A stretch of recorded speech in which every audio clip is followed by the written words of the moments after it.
Isang mekaniko ang pumukaw sa atensyon ng isang netizen nang magpaayos siya rito ng nasira niyang sasakyan.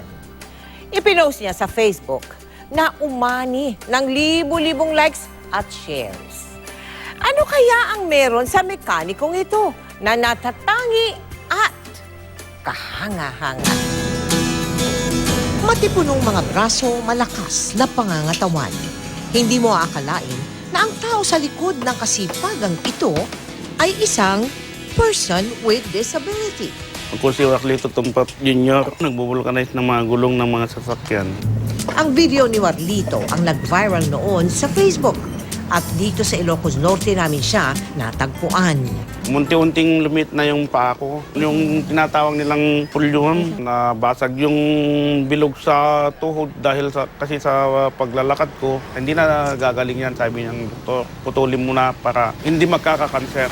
Bayawak, ginaganon pa ako pag gumagapag ako. Ngayon, pag binibiruan ako, ang sagot ko sa kanila. Kahit disable lang katawan ko, hindi namang disable ng utak ko.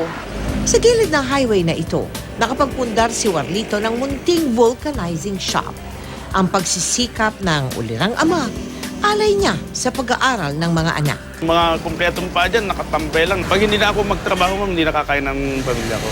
Kung may mahihiling man siya, Sana magkaroon ako ng wheelchair para may katulong ako sa paglalakad. katuparan ng hiling niya, ang handog natin sa kanya na bago at matibay na wheelchair.